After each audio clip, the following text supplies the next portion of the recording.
Hello दोस्तों, स्वागत है ग्रेन क्लासेस में। इस क्लास में टेलीग्राम पे जो क्यूज हो रहा था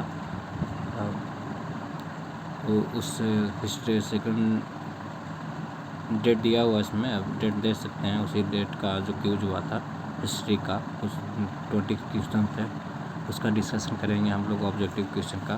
तो वीडियो को लाइक करें, शेयर करें, कमेंट करें, ज़रूर ना भूलें, और बेल आइकन को दबाएं ताकि वीडियो जल्द से जल्द आप लोग के पास पहुंच सके, सलूशन पहुंच सके।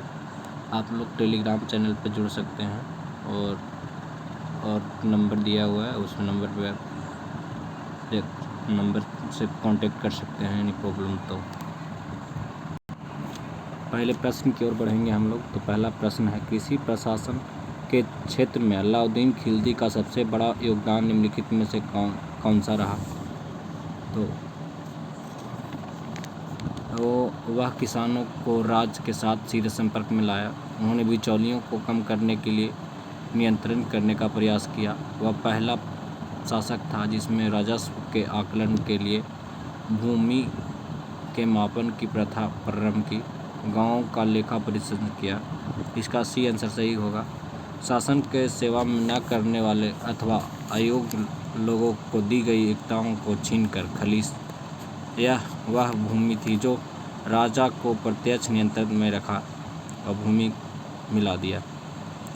दूसरा प्रश्न की ओर बढ़ेंगे। 1447 ईस्वी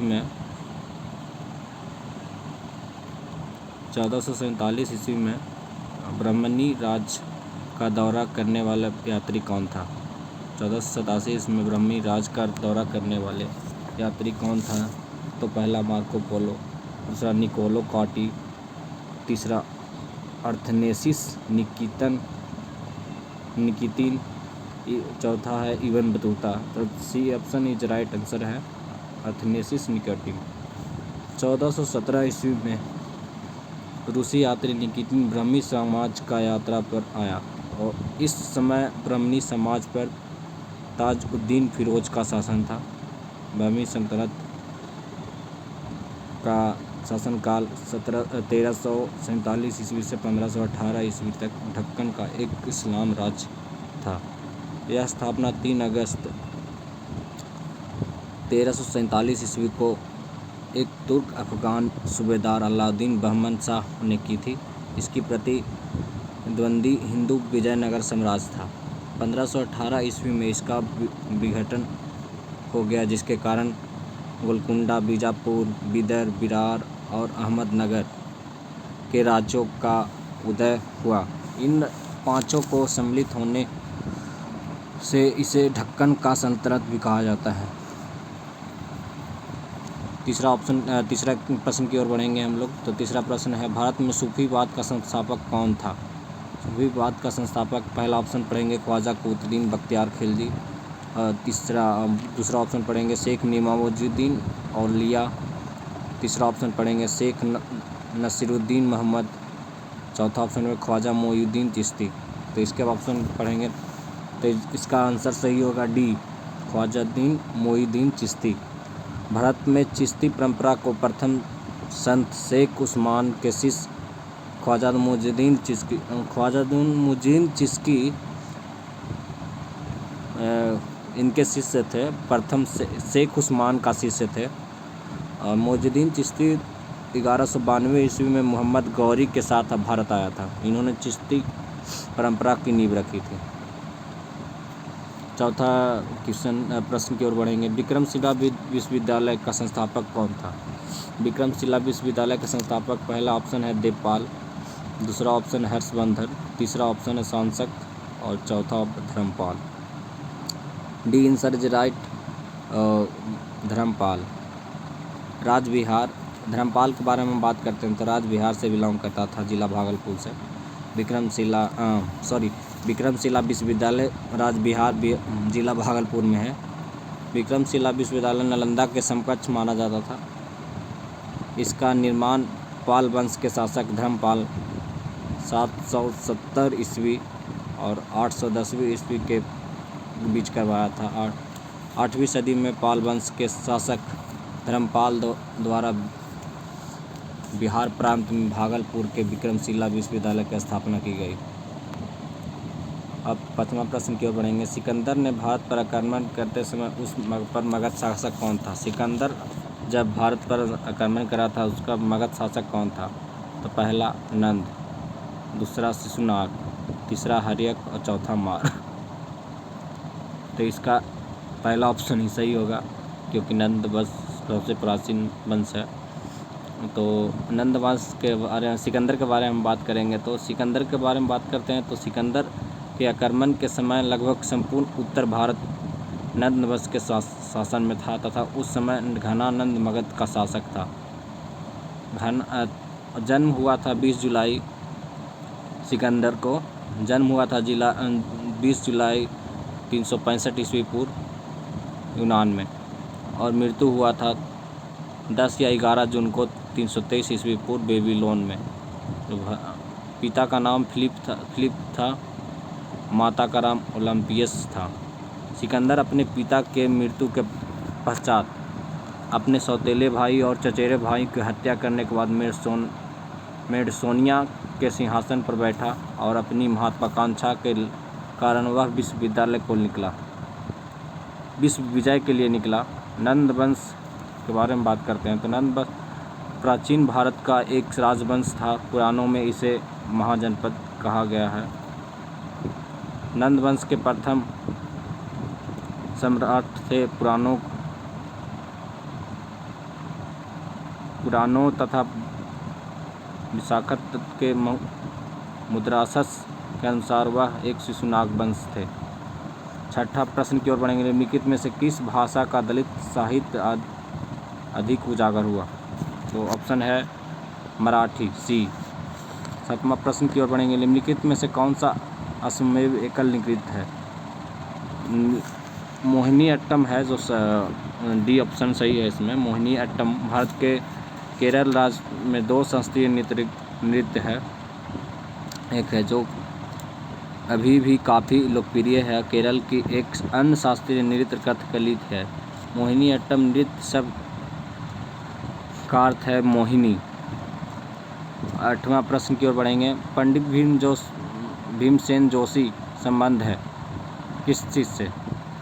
तो पंडित भीमसेन जोशी संबंध है पहला ऑप्शन सारंगी से, दूसरा ऑप्शन है तबला से, तीसरा ऑप्शन है शास्त्रीय गायन से और चौथा ऑप्शन है गिटार से। तो हम तीसरा ऑप्शन ही सही है, शास्त्रीय गायन से है था पंडित भीमसेन जोशी का संबंध, तो शास्त्रीय गायन से था। जन्म इनका हुआ था 4 फरवरी 1922 ईस्वी में। मृत्यु हुआ था 25 जनवरी 2011 में। तो इसको नोट करते जाइएगा। आप सभी प्रश्नों को डिस्कशन नोट करते जाइएगा वीडियो पॉज करके। तो आप ध्यान से नोट करते जाइए क्योंकि प्रीवियस ईयर क्वेश्चन है तो आ भी सकता है। तो इसके बारे में हम बात करेंगे। तो काज अवधि था इनका 1941 से 2011 तक। 9वां प्रश्न की ओर बढ़ेंगे। मोहिनी अट्टम नृत्य विकसित हुआ कहाँ? कौन सा? केरल राज्य में हुआ था। मोहिनी अट्टम का शाब्दिक अर्थ है मोहिनी। पिछले क्वेश्चन में हम लोग बात कर चुके हैं। तो मोहिनी अट्टम मोहिनी के नृत्य के रूप में की जाती है। हिंदू पारंपरिक गाथा के अनुसार दिव्य मोहिनी केरल का शास्त्रीय एकल नृत्य रूप है।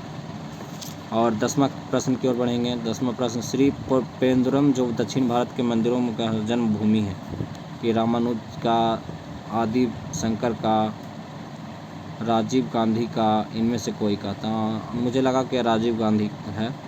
तो पोरबंदर से अथी करते थे, बिलोंग करते थे, तो इनका राजीव गांधी हम लेंगे। राजीव गांधी के बारे में बात करते हैं तो इनका जन्म 20 अगस्त 1944 ईस्वी में हुआ था। मदर उनका नाम था इंदिरा गांधी, फादर का नाम है Firoz Gandhi. 6th prime minister थे। 31 अक्टूबर 1984 से उनका कार्यकाल 2 दिसंबर 1989 ईस्वी तक था। उस समय राष्ट्रपति थे जेल सिंह, उपराष्ट्रपति थे आर वेंकटरमण। मृत्यु हुआ था 21 मई 1991 में। एज 46 वर्ष की उम्र में मृत्यु हो गई थी तमिलनाडु में। चिल्ड्रेन हैं अभी राहुल गांधी और प्रियंका गांधी।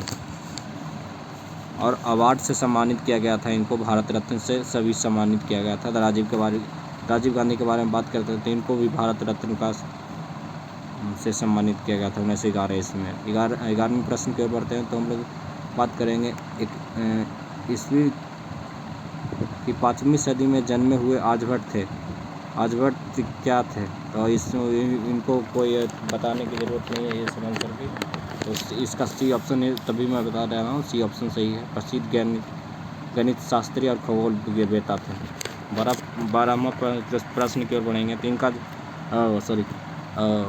आर्यभट्ट के बारे में बात करते थे। इनका जन्म हुआ था कुसुमपुर पटना में। कुसुमपुर पड़ता है पाटलिपुत्रा पटना में।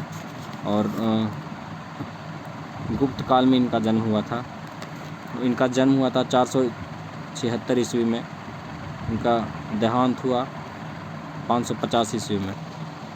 12वां प्रश्न की ओर बढ़ेंगे तो हम लोग करना, पल्लव राजाओं की राजधानी कहाँ थी? पल्लव राजाओं की राजधानी चेन्नापत्तनम, महाबलीपुरम, कांचीपुरम, मदुरई। तो इसके बारे में बात करते हैं तो इसका आंसर होगा सी, कांचीपुरम। कांचीपुरम प्राचीन चोल राजाओं को पल्लव राजाओं की राजधानी थी। 13वां प्रश्न की ओर बढ़ेंगे, दिव्य जीवन संघ के संस्थापक कौन थे? दिव्य जीवन संघ के संस्थापक स्वामी शिवानंद थे। 14 नंबर प्रश्न की ओर बढ़ेंगे, किसके शासनकाल में वर्धमान महावीर और गौतम बुद्ध दोनों ने अपने ही सिद्धांतों पर प्रवचन दिया? किसके शासनकाल में? तो पहला है अजातशत्रु, दूसरा है बिंबिसार, तीसरा है नंदीवर्धन और चौथा है उदय। तो उदयन इसको लिखना चाहिए था, लेकिन ये ऑप्शन सही है। वो अजातशत्रु के शासनकाल में इन्होंने अपना सिद्धांत का प्रवचन दिया था। 15वां क्वेश्चन के 7 पेगोड़ा के नाम से प्रसिद्ध पत्थर काट कर बनाए गए मंदिर वाले थे? कौन से वंश के थे? पल्लव वंश के थे। राइट आंसर सी होगा, पल्लव वंश के थे। निम्नलिखित में से 16वां प्रश्न की ओर बढ़ेंगे, निम्नलिखित तमिल विद्वानों में से कौन सा राजवंशी था? तो इसमें से हम बात करेंगे तो पहला ऑप्शन है कब्बर, तिरुवल्लुवर, सुब्रमण्य भारतीयार और डी है एंग्लो। तो डी ऑप्शन सही होगा, एंग्लो राजवंशी था, एक राजवंशी था एंग्लो।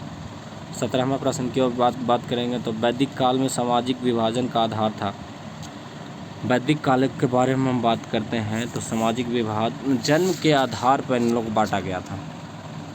क्योंकि पहला ही ऑप्शन सही है, जन्म के आधार पर बांटा गया था। उत्तर वैदिक काल में ऋग वैदिक सामाजिक संरचना टूटने लगी थी।